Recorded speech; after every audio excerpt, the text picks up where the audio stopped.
Few aircraft have as great a mark on history as the B-29, the pencil-shaped American four-engine bomber that dropped the atomic bombs over Hiroshima and Nagasaki. What's less well known is that the Soviet Union had its own B-29, as in, literally the same airplane, in all but a few respects. And like its American counterpart, this duplicate B-29 would deliver the Soviet Union's first air-dropped nuclear weapon. In World War I, Russia pioneered the use of heavy bombers when it successfully fielded enormous Sikorsky-designed Ilya-Muromets four-engine biplanes against Kaiser Wilhelm's Germany.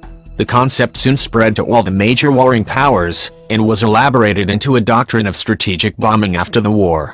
Strategic bombers are large aircraft that carry heavy bomb loads over great distances to hit strategic targets behind enemy lines such as factories, oil refineries, bridges and rail yards or, as occurred frequently in World War I and II, urban population centers. By World War II, however, the Soviet Air Force, the VVS, was largely a tactical air arm focused on hitting targets close to the front line. The VVS only fielded 93 new four-engine P-8 strategic bomber during the war, while England and the United States deployed thousands of heavy bombers. The United States' most expensive weapons program during World War II was the development of the ultimate strategic bomber, the B-29 Superfortress. The B-29 exceeded its predecessors in speed, range and bomb load. It also featured remote-controlled defensive machine gun turrets, while the 11-man crew benefited from a fully pressurized crew compartment. The new B-29s were deployed to the Pacific Theater starting in 1944, where their great range allowed them to launch raids on the Japanese home islands, ultimately including the atomic bombings of Hiroshima and Nagasaki, as well as the even deadlier firebombing of Tokyo. The first units operated out of bases in southern China until the United States captured island bases closer to Japan. At the time, the Soviet Union was receiving aircraft from the United States through the Lend-Lease program, so Moscow twice requested that the United States send over B-29s. Washington declined. However, between July and November 1944, the B-29's Ramp Tramp, Ding Hao and General H. Arnold's Special Operating out of China were forced to land in Vladivostok due to battle damage or equipment failures while embarking on raids against targets in Manchuria and Japan. A fourth B-29 crashed and was recovered. Despite the U.S.-Soviet alliance during World War II, the Soviet Union was not, yet, at war with Japan, so the Soviet authorities seized the American aircraft and refused requests that they be sent back. The crews were also interned for months before being released into neutral Iran. Desiring a new strategic bomber as soon as possible, Stalin instructed the Tupolev Design Bureau to abandon its own design program and instead make an exact copy of the B-29, which they proceeded to do one screw at a time. One of the captured B-29s was completely dismantled in the process, while the other two were used for reference purposes and flight training.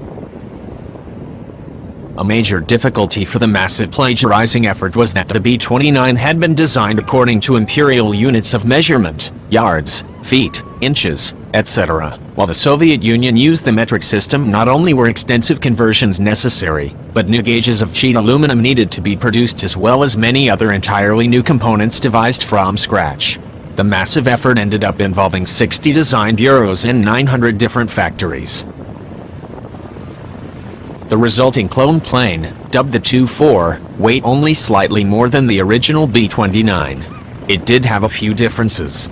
Most notably, the 2-4 used Russian 2,400 horsepower ASH-73 TK radial engines instead of the original 2,200 horsepower duplex Cyclone engines.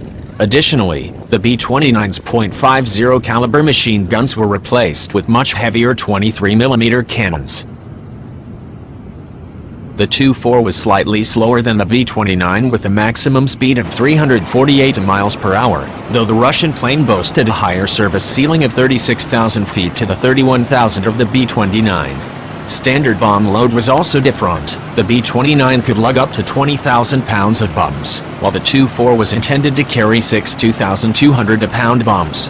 Most notably, the Tu-4 lacked the range of later model B-29s, and was limited to an effective round-trip range of 900 miles when carrying a significant bomb load. With the entry of the Soviet Union in the war against Japan, Stalin eventually returned one of the lost B-29s in 1945. 2 years later, Western observers at the Aviation Day Air Show at Toshino Air Base were startled to behold a formation of what appeared to be 4 B-29s flying overhead. NATO codenamed the aircraft the Bull, and had to hastily plan an air defense strategy against a new strategic bomber threat. The first Tu-4 regiments were activated in 1949, and 2 years later the type was making history. A specially modified Tu-4A was the first Soviet aircraft to drop an atomic bomb, the 42-kiloton RDS-3 Martin, which fell on Semipalatinsk on October 18, 1951. The plutonium-uranium composite RDS-3 had twice the power of the first Soviet nuclear weapon, the RDS-1, which was a Fat Man-style plutonium core bomb. A total of 847 Tu-4s were built through 1952, and the type served as the mainstay of the Soviet Union's strategic bomber force in the earliest years of the Cold War. However, the Tu-4 lacked the range to hit targets in the United States and return to base. A small number of the bombers were modified with in-flight refueling capability in an attempt to address this problem. By the mid-1950s, the Tu-4 began to be replaced by the jet-powered Tu-16 Badger and the long-serving and longer-range Tu-95 Bear. The last Tu-4s were retired from Soviet service in the 1960s. The sheer size of the Tu-4 meant it was suitable for testing out new technologies. Tu-4s were used as early test beds for aerial refueling technology, electronic warfare, and radiation reconnaissance. The Tu-4NM could air-launch La-16 drones, and there were also Tu-4K maritime attack planes, which carried under-wing KS-1 Comet radar-guided anti-shipping missiles with a range of over 50 miles. After passing up prototypes for an airliner and cargo plane, the Tu-70 and Tu-75, respectively, over 300 Tu-4s were later converted into Tu-4D troop transports.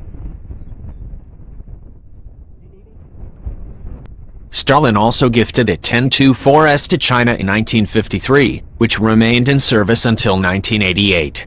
The People's Liberation Army Air Force even tried converting Tu to serve as its first AWACS aircraft, though the radar dish proved excessively bulky. Some of the Chinese Tu-4s can now be seen at the People's Liberation Army Air Force Museum. Ultimately, the B-29 proved an adaptable platform in both American and Soviet service. The Soviet experience also proved, yet again, that few technological gaps are so great that they can't be bridged by a little reverse engineering among friends.